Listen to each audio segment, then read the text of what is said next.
हरे कृष्णा महामंत्र का महत्व। घर छोड़ने के बाद हरिदास ठाकुर कुछ समय के लिए बेनापोला के जंगल में रहे। उसने जंगल में एक झोपड़ी बना ली। कुटिया के बाहर उसने एक तुलसी का पौधा लगाया और वह तुलसी के सामने प्रतिदिन 3 लाख बार कृष्ण के पवित्र नाम का जाप करता था। उन्होंने पूरे दिन और रात भर जप किया। अपने शारीरिक भरण पोषण के लिए वे एक ब्राह्मण के घर जाते और कुछ भोजन मांगते।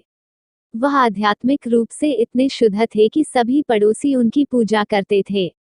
उस जिले का शासक रामचंद्र खान था। वह कृष्ण के भक्तों से ईर्ष्या करता था और इसलिए एक महान नास्तिक था।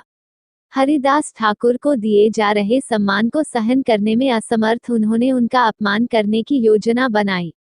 हालांकि उन्हें हरिदास ठाकुर के चरित्र में कोई दोष नहीं मिला। अंत में उन्होंने सभी स्थानीय वेश्याओं को एक साथ बुलाया और उनसे कहा, जंगल में हरिदास ठाकुर नाम का एक भक्त रहता है। तुम सब उसे उसकी धार्मिक प्रतिज्ञाओं से विचलित करने का उपाय खोजते हो। सभी वेश्याओं में से एक बहुत ही आकर्षक युवा लड़की थी और उसने वादा किया, मैं 3 दिनों के भीतर हरिदास ठाकुर के मन को आकर्षित कर लूंगी। रामचंद्र खान ने कहा, बहुत अच्छा, मैं अपने हवलदार को तुम्हारे साथ भेज दूंगा और जब वह तुम्हें हरिदास ठाकुर के साथ देखेगा तो वह उसे तुरंत गिरफ्तार कर लेगा और तुम दोनों को मेरे पास ले आएगा। वेश्या ने उत्तर दिया, पहले मुझे एक बार उसके साथ मिलन करने दो, फिर दूसरी बार मैं उसे गिरफ्तार करने के लिए तुम्हारे सिपाही को अपने साथ ले जाऊंगी। उस रात वेश्या बहुत ही आकर्षक रूप धारण करके बड़े मजे से हरिदास ठाकुर की कुटिया में गई।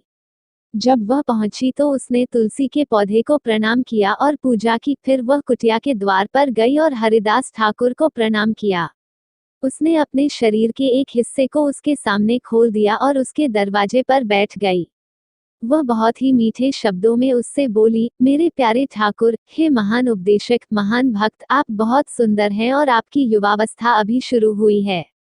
कौन सी स्त्री तुम्हें देखकर अपने मन को वश में कर सकती है?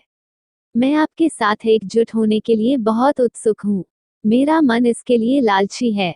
अगर मैं तुम्हें नहीं मिली तो मैं मर जाऊंगी। हरिदास ठाकुर ने उत्तर दिया, मैं आपको निश्चित रूप से स्वीकार करूंगा,